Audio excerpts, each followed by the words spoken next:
نماز کے جس رکن کو ادا کرنے کی طاقت ہو وہ ادا کرنا واجب ہے. مثلا آپ قیام کر سکتے ہیں لیکن رکوع نہیں کر سکتے تو قیام کر لیجئے.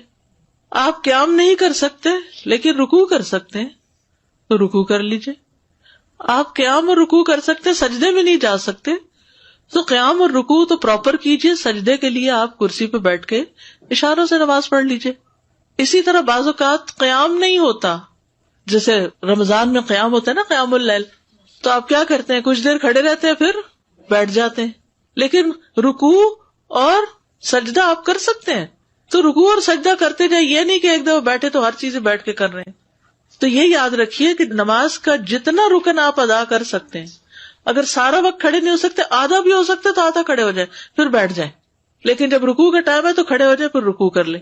بیٹھ کر رکوع اور سجدہ کرنے کا طریقہ ابن عمر سے مروی ہے، وہ کہتے ہیں رسول اللہ صلی اللہ علیہ وسلم اپنے ایک بیمار ساتھی کی عیادت کے لیے نکلے، میں بھی آپ کے ساتھ تھا. جب اس کے پاس پہنچے تو کیا دیکھتے کہ وہ ایک لکڑی پر نماز پڑھ رہا ہے اور سجدہ کرتے وقت اپنی پیشانی اس پر ٹیکتا ہے. آپ صلی اللہ علیہ وسلم نے اس کی طرف اشارہ کیا تو اس نے لکڑی کو پھینک دیا اور اس نے تکیہ پکڑ لیا. تو رسول اللہ صلی اللہ علیہ وسلم نے فرمایا اس کو بھی ہٹا دو، یعنی تکیے کو. اگر تم استطاعت رکھتے ہو تو زمین پہ سجدہ کرو، نہیں رکھتے تو اشارے سے پڑھو اور اپنے سجدوں کو اپنے رکوع سے زیادہ جھکاؤ. یعنی تکیے، تختے، کسی چیز پہ پڑھنے کی ضرورت نہیں، ٹیبل پہ کسی بھی چیز پہ سر رکھنے کی ضرورت نہیں. اور یہ حدیث یاد رکھیے. عبدالعزیز بن باز کہتے ہیں کہ زمین یا کرسی پر بیٹھ کر نماز ادا کرنے کے لیے واجب ہے کہ وہ سجدہ کرتے وقت اپنے رکوع سے زیادہ جھکے، بس یہ یاد رکھیے.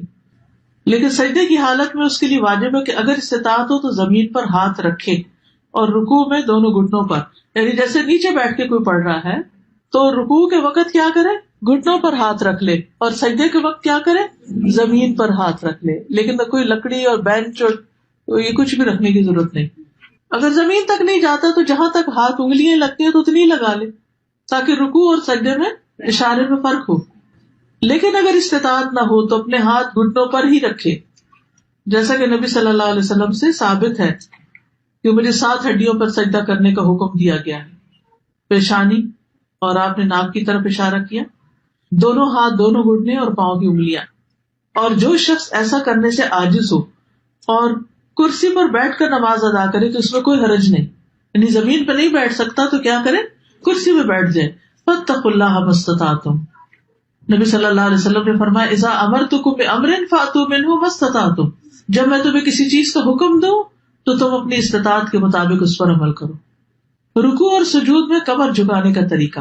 اگر کوئی شخص کمر جھکا نہیں سکتا، بعض لوگوں کی بیک کی سرجری ہوتی ہے، جھکا ہی نہیں سکتے، تو وہ سر جھکا لے، گردن ہی جھکا لے.